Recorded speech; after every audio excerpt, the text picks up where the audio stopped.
Halo semuanya, di video kali ini kita akan melanjutkan materi kita. Jadi setelah sebelumnya kita belajar tentang dasar-dasar dari Kotlin, bagaimana kita membuat sebuah aplikasi ya, atau membuat sebuah program menggunakan Kotlin, dan juga kita sudah belajar tentang bagaimana kita membuat sebuah function, bagaimana kita membuat sebuah lambda function, ya, bagaimana kita menggunakan var. Nah, banyak hal yang bisa kita manfaatkan dari Kotlin. Nah, di video kali ini kita akan belajar tentang pengantar Android. Jadi sebelum kita masuk ke pembuatan program Android-nya, kita harus tahu dulu fakta-fakta yang ada tentang Android. Nah, kalau kita lihat dari Android sendiri merupakan salah satu sistem operasi berbasis mobile. Jadi ada banyak juga atau ada beberapa ya OS mobile di luar sana seperti iOS, seperti Chrome, ya, Windows. Nah, di Android itu kalau kita cek sekarang di Play Store ya, kita bisa lihat betapa banyaknya aplikasi-aplikasi yang beredar untuk Android. Nah, kenapa Android? Karena banyak orang yang lebih familiar dengan Android, baik dari sisi OS-nya, dari sisi harga juga lebih murah biasanya. Jadi pengguna Android itu bisa dibilang lebih banyak daripada pengguna OS mobile yang lain. Nah, di Android sendiri kita bisa manfaatkan fitur-fitur yang ada, kita bisa manfaatkan tampilan-tampilan yang sudah disupport ya oleh Google juga. Jadi kita bisa membuat program itu atau aplikasi sebaik mungkin. Nah, lalu di Android sendiri dia juga sudah memiliki sensor. Jadi kalau kita nanti membuat sebuah aplikasi yang membutuhkan sensor, kita bisa cari. Atau kalau misalnya sensor itu masih kurang akurat, bisa kita gabung dengan sensor-sensor yang lainnya. Nah, selain itu ya, OS dari Android ini cukup pesat juga perkembangannya. Jadi karena dia open source, jadi bisa dibilang perkembangannya itu mungkin akan lebih cepat daripada kita membangun sebuah aplikasi. Kalau misalnya kita membangun sebuah aplikasi yang cukup rumit, gitu ya, kita membutuhkan waktu 1 tahun karena kita develop sendirian. Nah, Android sendiri perkembangannya bahkan bisa dalam hitungan bulan. Tapi kalau sekarang beberapa tahun terakhir ini ya, Android ini punya plan. Jadi setiap tahun dia akan meluncurkan sebuah OS baru. Nah, itu bisa kita lihat di website resminya dari Android. Nah, kalau kita lihat dari hasil survei yang ada, kita bisa lihat ya, ini saya ambil dari StatCounter. Nah, perbandingan pengguna operating system dari worldwide-nya. Jadi kalau kita lihat di sini, yang bagian orange di sini ini adalah yang Android ya, sedangkan yang biru ini adalah Windows. Ini kenapa ada Windows? Karena ini keseluruhan operating system. Jadi tidak hanya operating system yang ada di mobile, tapi secara keseluruhan operating system yang ada. Nah, bagaimana statusnya? Kalau kita lihat perbandingannya, bahkan dari Windows sendiri, dari desktop ya, dari desktop sendiri kita bisa lihat bahwa perkembangan Android ini sangat bagus. Jadi dia sudah di atas Windows sendiri, atau pemakaiannya bahkan lebih besar dari 40% seluruh pengguna operating system. Jadi ini jadi pertimbangan kita juga pada saat kita membuat sebuah program, apakah program itu kita buat untuk desktop ya, desktop base, atau kita buat mobile dengan mobile. Nah, kita harus lihat gitu, apakah program kita ini memang diperuntukkan untuk mobile ya, atau program kita ini sasarannya memang untuk orang-orang yang berada di luar atau yang jarang membuka desktop misalnya seperti itu. Nah, itu harus kita pertimbangkan. Kenapa? Bahkan ada juga yang program-program ya, karena dia misalnya butuh sesuatu yang inputannya banyak. Nah, mereka tetap buat desktopnya, tapi ada sisi reportingnya mungkin itu bisa diletakkan di dalam Android. Jadi kita harus bisa memilah gitu ya. Kita membuat program ini untuk desktop atau untuk mobile. Nah, untuk mobile kita bisa pilih lagi apakah customer atau pengguna kita yang akan kita tuju nantinya ini kita dia menggunakan lebih banyak yang menggunakan Android atau lebih banyak yang menggunakan iOS seperti itu. Nah, kalau kita lihat di Indonesia sendiri sama ya, bahkan di sini lebih besar dari 56%. Kalau kita buka di start counternya sendiri, kita bisa hover di sini nilainya berapa, tapi karena ini saya crop, saya ambil gambarnya, jadi kita nggak bisa lihat. Tapi di sini kita bisa tahu bahwa penggunanya lebih besar dari 56%. Bahkan kalau kita di Indonesia ya, bahkan satu orang itu bisa punya lebih dari satu handphone dengan operating system yang sama. Jadi bukan saya punya satu iPhone, saya punya satu Android misalnya gitu ya. Enggak, bahkan satu orang itu bisa punya lebih dari satu handphone Android. Nah, kecenderungan yang seperti ini kita harus mempertimbangkan pada saat kita membuat sebuah aplikasi. Nah, kalau kita lihat lebih detail lagi atau lebih dalam lagi, kita bandingkan antara desktop, mobile, dan tablet ya. Kenapa di sini ada tablet? Karena kalau kita bilang perangkat bergerak itu atau perangkat mobile, itu sebenarnya kita bagi menjadi dua. Dia mobile atau smartphone ya. Yang kedua adalah tablet. Nah, pada saat kita membuat program dengan Android, program untuk Android, kita pisahkan dulu. Ya, kita pisahkan dulu. Apakah ini kita peruntukan untuk mobile, untuk smartphone, atau untuk tablet? Karena yang terpengaruh adalah interface-nya. Jadi kalau kita membuat program di Android ya, biasanya kan kita ingin interface itu sesimpel mungkin, interface itu semudah mungkin digunakan orang. Nah, kita harus pertimbangkan, kita nanti harus sesuaikan. Kalau kita menyasar juga tablet, berarti kita harus siapkan juga versi UI-nya untuk tablet. Jadi tidak hanya untuk mobile, tapi kita siapkan juga untuk tabletnya seperti apa. Nah, kalau kita lihat di sini pengguna mobile ya, yang hijau ini mobile, yang biru ini desktop, yang ungu ini adalah tablet. Kita bisa lihat secara grafik, smartphone ini lebih banyak penggunanya daripada desktop dan daripada tablet. Jadi makanya biasanya kalau orang membuat sebuah program, dia akan bikin versi smartphone-nya dulu ya. Tabletnya mungkin nanti akan diperbaharui belakangan gitu, karena biasanya sasarannya lebih banyak pengguna smartphone. Nah, kalau kita lihat di Indonesia sendiri, semakin jauh ya perbedaannya. Jadi di sini kita bisa lihat bahwa smartphone itu hampir 70%, sedangkan pengguna desktop itu sekarang semakin menurun. Jadi tidak sebanyak dulu, tapi tetap ada pengguna desktop. Memang ada program-program yang nggak bisa kita build di mobile atau di smartphone gitu ya, karena keterbatasan lembar kerjanya, keterbatasan layarnya. Nah, tapi tablet sendiri juga belum bisa mengalahkan desktop di sini. Nah, ini yang perlu kita pertimbangkan. Nah, nanti kita akan lebih fokus di smartphone juga. Jadi untuk desktopnya kalian sudah bisa ya, harusnya sudah bisa membuat dalam web base atau desktop gitu ya. Nah, kalau tabletnya ini nanti hanya akan berpengaruh di interface-nya aja.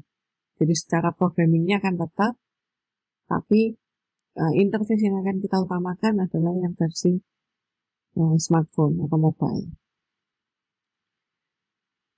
Nah, pada saat kita membuat sebuah program Android, kita harus memperhatikan versinya. Jadi di awal tadi saya sudah berbicara tentang Android sendiri gitu ya. Android sendiri yang sifatnya adalah open source dan OS-nya juga cukup pesat perkembangannya. Nah, di sini kita harus perhatikan pada saat kita membuat sebuah project nanti kita harus memilih project kita itu mau dijalankan di versi Android yang mana. Nah, kalau kita lihat di sini ya, Android itu kecenderungannya adalah setiap ada OS yang baru, maka penggunanya akan dipaksa untuk mengikuti OS yang baru. Kalau dia tidak mengikuti, biasanya akan ada fungsi-fungsi yang tidak bisa digunakan. Jadi kita harus mengikuti terus. Nah, kalau kita perhatikan di Play Store juga, kita akan lihat bahwa ada program-program yang dia ada minimum OS-nya. Nah, di situ kita harus menentukan pada saat kita membuat sebuah program. Apakah kita mau membuat untuk OS 10, OS 9 gitu ya, OS 8, atau sebetulnya ini adalah program sederhana yang nggak perlu fungsi-fungsi yang di atas gitu ya, kita bisa minimalkan OS-nya supaya lebih banyak pasar yang kita grab untuk program kita itu. Di sini kalian bisa lihat ya, versi 10, nah ini dia dari yang sedikit, lama-lama dia juga lebih banyak ya, bahkan sudah 32% sekarang.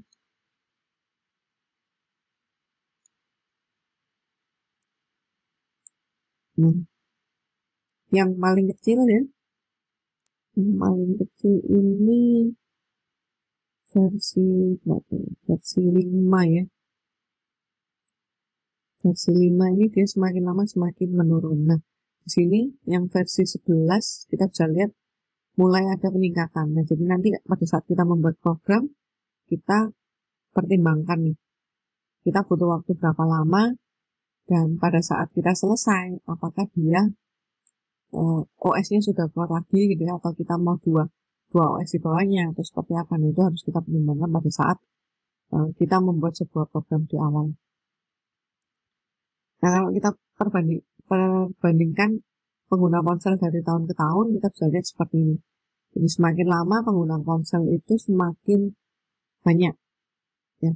Entah ponsel yang secara OS-nya adalah minimum gitu ya, atau yang OS-nya masih OS lama, dan juga OS yang terbaru. Nah, pengguna ponsel itu ada sekian. 1.535 juta ya. Berarti 1 M lebih ya.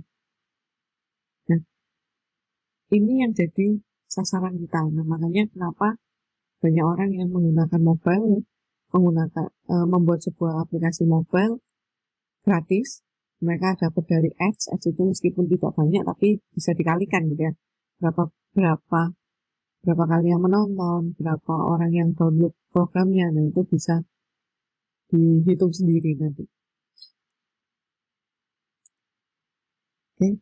Nah, kalau kita lihat dari pendapatannya, ya, di sini saya ingin melihatkan, bukan berarti pada saat kalian membuat sebuah program, saya lebih baik membuat game misalnya gitu. Enggak. Tapi memang kenyataannya di dunia sekarang ini, lebih banyak orang menggunakan handphonenya untuk game. Yang menggunakan untuk produktivitas itu biasanya memang nggak terlalu banyak, kecuali memang di kantor ya sudah disiapkan programnya seperti apa gitu. Nah, tapi kalau dari game kita bisa lihat ini ada banyak game gitu ya yang biasa dimainkan oleh pengguna handphone. Nah, kalau kita lihat sendiri bahkan di handphone kita mungkin kita bisa lihat penggunaan handphone kita itu terbanyak di apa. Nah, itu kita bayangkan sendiri. Nah, nanti baru kalian bisa menentukan. Misalnya kalian ingin mencari sebuah ide, carilah dari minat kalian terlebih dahulu. Jadi kalian lebih suka ke arah mana gitu ya. Kita membuat sebuah program mobile itu tidak harus program yang kompleks, program yang besar gitu. Tapi program yang simpel itu bisa jadi booming kalau kita berikan touch yang benar. Jadi misalnya kita buat dia semudah mungkin, kita buat dia seindah mungkin gitu ya tampilannya. Orang nggak bosen dengan tampilan dan juga bermanfaat. Nah, kalau kita bisa memenuhi itu semua, ya baik dari sisi manfaatnya, dari sisi kemudahannya, terus dari sisi efisiensi waktunya misalnya. Nah, maka program kita bisa jadi program yang dicari oleh banyak orang. Oke. Kalau kalian mau lihat detailnya lagi, kalian bisa buka di Statista ini. Bisa lihat di Statista ini, nanti kalian bisa cari.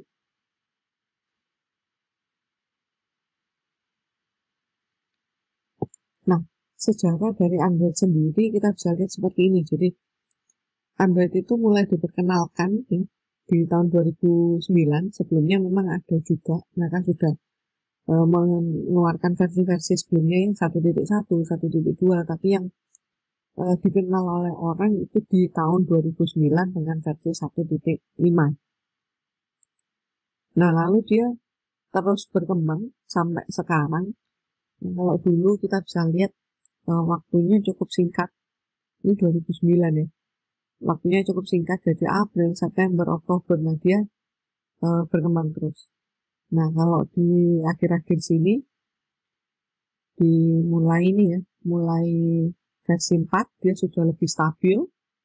Ya, maka dia menjadwalkan. Jadi dia menjadwalkan setiap tahunnya. Jadi di sini 2011, 2012, 2013, 2014, ya 2015, 2016, dan setiap tahun dia memperbarui OS-nya. Bahkan yang terakhir rilis itu adalah OS 11 ya, di 8 September 2020 kemarin. Nah, tahun ini di bulan Agustus ini versi 12 itu sebenarnya sudah final release. Tinggal pengecekan terakhir gitu ya, nanti dia akan dirilis. Nah, kita bisa lihat juga jadwalnya dia. Kalau ini di webnya, kalian bisa buka juga di webnya nanti. Di sini dia sudah punya timeline. Jadi di Februari sampai April itu developer preview gitu ya. Terus sampai Juli sampai Agustus ini dia masih beta release, tapi Agustus ini dia sudah sampai di final release. Nah, ini tinggal selangkah lagi dia akan rilis yang stable dari OS-nya. Nah, kalau kita lihat dari masing-masing versinya, dia selalu memberikan perubahan atau hal-hal baru di setiap OS-nya. Kita bisa lihat detailnya juga dari websitenya. Tapi di sini saya ingin menunjukkannya. Yang berpengaruh dengan program yang kita buat itu apa gitu. Jadi kalau di versi 1.5 dia belum menggunakan DVM ART, ya, tapi di 2.2 dia sudah menggunakan DVM. Nah, di versi 4.4 ini dia melakukan combine antara DVM dan ART. Nah, mulai 5.1 sampai dengan yang sekarang dia menggunakan ART. Nah, kalau kalian nanti membuat sebuah program, saran saya adalah minimal di 5.1. Tapi itu pun ada banyak yang harus diperhatikan ya, karena di versi-versi yang baru, baik secara permission-nya itu oleh Android sudah diperbarui. Jadi kalau kalian masih menggunakan versi yang lama, permission-nya itu yang harus diperhatikan. Nah, apa sih DVM dan ART? Ini artinya, jadi DVM itu singkatan dari Dalvik Virtual Machine. Dia menerapkan ya, aplikasi itu akan dikompil pada saat kita klik menjalankan sebuah aplikasi. Jadi dia bilangnya adalah pendekatan just in time. Jadi pada saat kita klik, maka aplikasi itu dikompil dan dijalankan. Nah, kekurangannya apa? Android menyadari bahwa dengan cara yang seperti itu, maka dia akan menghabiskan memori CPU-nya. Dan juga dia akan boros baterai. Nah, di versi di 5.1 atau di 4.4 mereka menyadari itu dan mereka membuat sebuah konsep baru ya. Dia tidak lagi just in time tapi ahead of time. Jadi program yang diinstal di dalam handphone kita itu sudah dikompil pada saat kita instalasi aplikasi. Jadi pada saat kita klik programnya, maka program itu hanya menampilkan, dia tidak lagi melakukan kompilasi. Nah, keuntungannya apa? Dari segi performanya dia lebih baik gitu ya. Terus dia juga nggak boros baterai, nggak menghabiskan RAM. Nah, jadi dari versi 5.1 sampai dengan sekarang dia masih tetap menggunakan Android Runtime. Nah, kita beruntung gitu ya, karena kita sudah ada di versi yang lebih lanjut gitu ya saat ini, sudah di versi 11. Nanti pada saat kita membuat program, saya akan menggunakan di versi 9 ya, supaya nggak terlalu maju dan memberikan kesempatan. Jadi kalau kita lihat itu saat ini versi 9 masih banyak dipakai. Jadi kalau kita membuat sebuah program yang sederhana, saya rasa kita start dari versi 9 itu sudah cukup. Nah, kalau kalian ingin mendalami lagi tentang DVM, tentang Android version history-nya, kalian bisa buka masing-masing website yang sudah saya berikan di sini. Nah, di sini cukup lengkap dan cukup mudah untuk dipahami. Ya. Kalian bisa eksplor lebih lagi. Nah, pada saat kita membuat sebuah program Android, kita membutuhkan sebuah IDE, ya, atau Integrated Development Environment. Nah, IDE yang akan kita gunakan itu adalah Android Studio. Android Studio base-nya adalah Java. Jadi sebelum 2014 ini kita masih menggunakan Java. Kita masih menggunakan Eclipse waktu itu ya, atau NetBeans misalnya. Nah, mulai 2014 kita sudah menggunakan Android Studio dari yang versi paling dasar dulu ya. Kita membuat sesuatu itu butuh RAM yang besar, terus bisa dibilang lambat lah ya. Nah, tapi saat ini Android Studio sendiri sudah berkembang banyak dan kita sudah bisa manfaatkan itu di komputer-komputer yang dengan spek terbatas gitu ya. Cuman kita tetap harus sesuaikan karena Android Studio ini juga memakan RAM, terutama kalau kita menggunakan virtual device-nya. Meskipun Android Studio sudah klaim bahwa virtual device yang dihadirkan oleh Android Studio ini adalah virtual device yang fast gitu dan nggak memakan banyak memori. Nah, nanti pada saat kita melakukan instalasi Android Studio, kita akan membutuhkan SDK. SDK ini adalah Software Development Kit. Jadi ada SDK khusus Android sendiri. Nanti di Android Studio itu pada waktu kita install seharusnya dia sudah langsung terinstall. Ya, sudah langsung terinstall, cuman mungkin nanti ada beberapa kasus yang terkendala, itu bisa jadi karena SDK-nya. Nah, itu nanti kita bisa cek. Atau misalnya pada saat kita butuh update. Nah, kita butuh update. Nah, bisa jadi yang perlu diupdate hanya SDK-nya aja, nggak perlu Android Studio-nya. Tetapi di awal saya sarankan kalian melakukan instalasi ulang menggunakan Android Studio yang baru. Jadi kita akan gunakan yang Arctic Fog, itu adalah yang terbaru ya. Dia sudah lengkap juga, sudah ada JDK-nya. Ya, jadi kalian nggak usah khawatir, kalian tinggal lakukan instalasi, next, nanti dia sudah akan terinstall JDK-nya. Nah, seringkali ada pertanyaan, kalau saya sudah punya JRE atau sudah pernah menginstal JRE, apakah itu cukup? Gitu ya. Nah, JRE itu singkatannya adalah Java Runtime Environment. Sedangkan JDK itu adalah Java SE Development Kit. Jadi JRE itu adalah sebagian kecil dari JDK. Jadi kalau kita hanya install JRE, ya kita harus install lagi JDK-nya supaya tools-toolsnya, compilernya itu bisa terinstall juga. Ya, nggak apa-apa, nanti JRE-nya akan ikut di dalam JDK-nya. Nah, nanti di Android Studio kita tinggal pilih JDK-nya adalah atau Java-nya adalah JDK yang sudah kita install. Nah, di Android Studio nanti kalau kita nggak melakukan instalasi JDK lagi, di sana dia sudah menggunakan OpenJDK. Jadi sudah include di dalamnya situ. Ya, sampai Android Studio yang terbaru sekarang dia sudah ada JDK-nya. Jadi nggak perlu kalian uninstall gitu ya.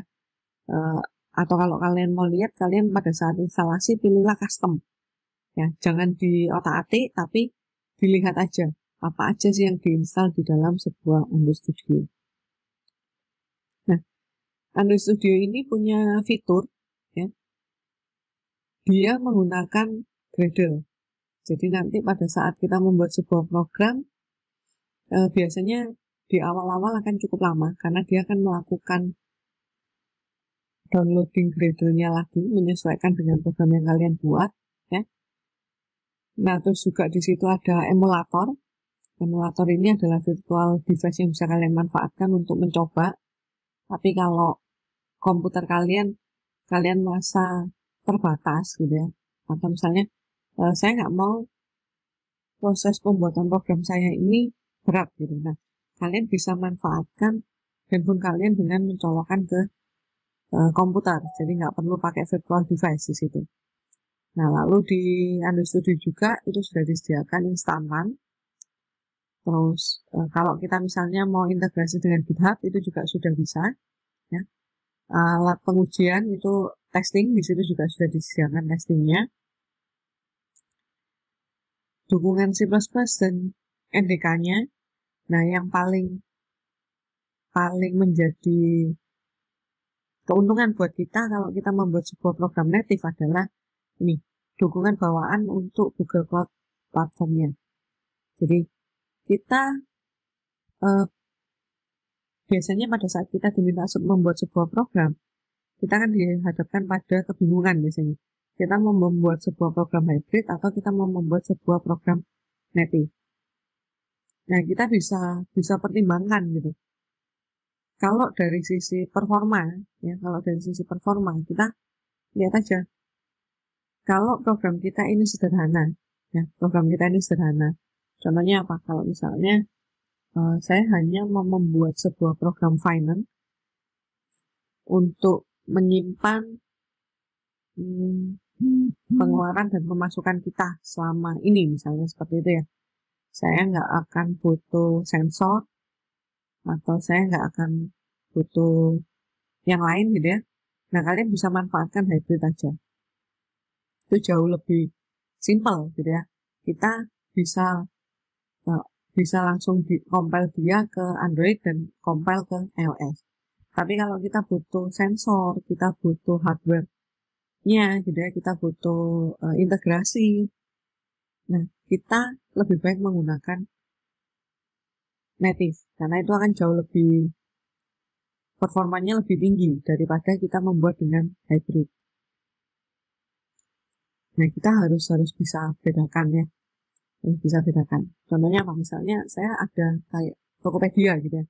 Dia ada fungsi shake, atau di Starbucks itu dia manfaatkan fungsi shake untuk mengeluarkan barcode kartunya misalnya seperti itu. Nah, itu kita harus memikirkan, kita akan lebih mudah gitu ya, lebih mudah dan lebih terjamin pada saat kita menggunakan native seperti itu. Jadi tergantung ya, tidak semua program itu lebih baik dibuat menggunakan hybrid. Tidak semua program lebih baik dibuat menggunakan native. Kita harus bisa bedakan itu. Nah, persyaratan dasarnya kalau kita mau menginstal Android Studio seperti ini ya. Kita bisa lihat sendiri kalian menggunakan apa. Kalau di sini Windows, dia mengatakan untuk Android Studio yang terbaru ini dia minimal adalah 8 GB RAM atau lebih ya. Dan dia juga menggunakan 64 bit Microsoft Windows 8 atau 10. Jadi kalau kalian yang masih menggunakan Windows 7 ya, Windows 7 harus install Android Studio yang versi di bawahnya. Tapi Tapi kalau kalian sudah menggunakan Windows 10 yang 64 bit ya, Windows 10 64 bit, kalian bisa manfaatkan yang ini. RAM-nya ini memang dia bilangnya adalah minimal 8 ya, tapi di tempat saya pernah coba install di 4 GB, tapi dia di SSD ya, itu masih bisa jalan. Dan selama kita tidak melakukan atau tidak menjalankan virtual device, dia aman. Tapi kalau sudah menjalankan virtual device, dia akan mulai nge-lag ya. Jadi kalian pertimbangkan aja. Saya rasa semua punya handphone Android. Jadi kalau kalian merasa komputernya berat, lebih baik kalian menggunakan device untuk running program yang kalian buat. Sekalian kalian bisa lihat gitu ya. Bisa kalian bawa juga, bisa kalian lihat langsung di device-nya seperti apa. Nah, Android Studio sendiri tidak hanya bisa diinstal di Windows, tapi bisa juga di Mac. Di Mac ini cukup kompatibel ya, justru performanya lebih baik daripada menggunakan Windows. Nah, ini yang saya nggak tahu gitu ya. Tapi di Mac ini performanya lebih baik daripada di Windows. Mungkin karena pengaturan RAM dari Mac ini juga berbeda gitu dari Windows. Nah, lalu juga bisa di Linux. Kalau di Linux ini saya belum pernah coba. Di ChromeOS ini saya juga belum pernah coba ya. Jadi yang saya bisa bantu nanti adalah kalau kalian melakukan instalasi di Windows dan kalian melakukan instalasi di Mac. Tergantung dari device yang kalian miliki. Nah, kalian silakan install. Kalian download di sini, di developer Android. Garing Studio, garing install. Ya, nanti kalian akan diberikan Android Studio versi yang terbaru. Android Studio 2020.3.1. Dia yang namanya Arctic Fog. Ya, nanti kalau kalian jalankan, kalau kalian sudah selesai install, kalian jalankan, kalian akan muncul splash screen yang seperti ini. Ini sudah berarti kalian sudah yang terbaru. Ya, di sini dia bilang Android Studio versinya 2020.3.1 powered by Intelix Platform. Jadi karena itu dia mirip sekali dengan Java. Nah, lalu pada saat instalasi kalian akan ditanya. Kalau sudah pernah ada instalasinya, maka dia akan tanya apakah kalian melakukan import atau tidak gitu. Jadi mungkin SDK-nya kalian gunakan yang lama. Nah, itu sebetulnya bisa. Tapi hati-hati gitu ya, karena akan ada problem juga di sana karena kan tempat instalasinya berbeda. Dan saran saya adalah kalian lakukan do not import setting. Jadi kalian melakukan setting baru, ya, melakukan setting baru untuk Android Studio-nya. Nah, lalu kalian akan muncul ini, data sharing. Data sharing ini terserah kalian mau Google bisa mengetahui apa yang kalian lakukan gitu ya, atau tidak. Jadi kalau saya pilih Downsign sementara ini, saya pilih Downsign ya. Nah, kalian bisa juga pilih Send Usage, tapi terserah kalian itu. Nah, lalu kalau sudah terinstall, kalian akan diminta untuk update Kotlin-nya. Di-update aja nggak apa-apa, dia akan mengikuti Kotlin yang terbaru, yang versi 1.5 ya. Nah, dia akan mengikuti yang terbaru. Nah, instalasi type-nya, ini yang tadi saya bilang, kalian gunakan aja standar, itu sudah disetting semua. Jadi kalian nggak susah nanti apa yang mau ditambahkan, apa yang mau dikurangi gitu ya. Tapi kalau kalian mau lihat apa aja yang diinstal, kalian bisa pilih yang custom di sini. Kalian pilih custom, nanti akan muncul di situ apa aja yang diinstal untuk keperluan dari Android Studio-nya sendiri. Nah, kalau sudah kalian next, nanti dia akan berjalan gitu ya. Dia akan berjalan, kalian tunggu sampai dengan selesai, lalu kalian jalankan. Kalian panggil Android Studio-nya, kalian coba melakukan new project. Nah, pada saat kalian new project di sini, kalian klik di sini, lalu kalian pilih aja yang empty activity. Ya, kalian next, kalian beri nama di sini, namanya apa? Misalnya namanya Hello App ya. Language-nya jangan lupa Kotlin. Di sini kalau kalian lihat nanti ada Java gitu ya. Tapi kita pilih yang Kotlin. Nah, minimum SDK-nya di sini kita pilih yang API 21. Jangan ya. Kita pilih yang Android 9 aja. Android 9 itu tadi kalian lihat, kalian cari nanti API-nya berapa. Oke, nah ini yang menentukan gitu. Kalau kalian setting di sini misalnya minimum SDK-nya adalah Android 9, maka yang bisa menjalankan program kalian itu berarti adalah yang menginstal atau yang mempunyai OS 9, 10, 11 seperti itu. Tapi kalau kalian misalnya seperti ini, oh ini programnya simple, nggak berat, dan bisa digunakan untuk Android tipe lama misalnya gitu. Nah, kita bisa mulai dari 5, 6, 7, 8, 9, 10, 11 itu berarti dia bisa mengerjakan. Bisa menggunakan gitu ya, bisa menginstal aplikasinya dan bisa memakai.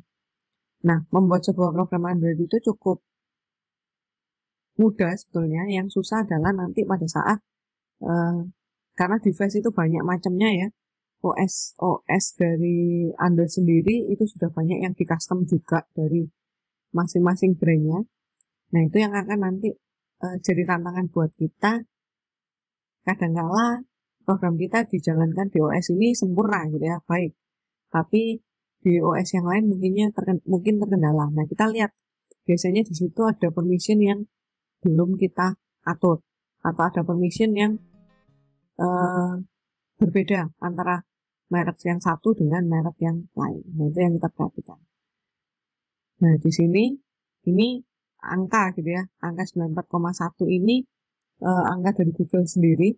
Jadi kita bisa lihat sebenarnya di Help Me Choose ini grafiknya pengguna Android. Jadi saya nggak perlu ke statistik tadi gitu ya, tapi pada saat saya buat, saya bisa langsung dapat advice di sini, bisa punya pertimbangan. Kita mau di berapa persen dari device yang ada di dunia. Seperti itu. Oke. Kalian lanjutkan untuk instalasinya ya. Pastikan untuk instalasinya selesai.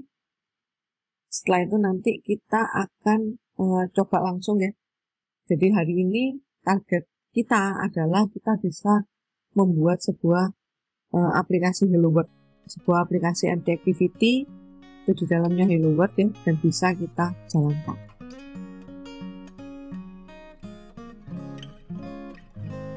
Itu aja yang bisa saya sampaikan tentang Android. Semoga kalian lebih paham lagi untuk memilih sebuah program, apakah mau dibuat native atau dibuat hybrid gitu ya. Apakah saya mau membuat Android dulu gitu ya, atau saya mau membuat iOS dulu. Nah, ini fakta-fakta yang bisa saya sampaikan untuk sebuah aplikasi Android. Oke, terima kasih semuanya sudah melihat video ini, dan nanti kita akan lanjutkan dengan lanjutan kita. Terima kasih.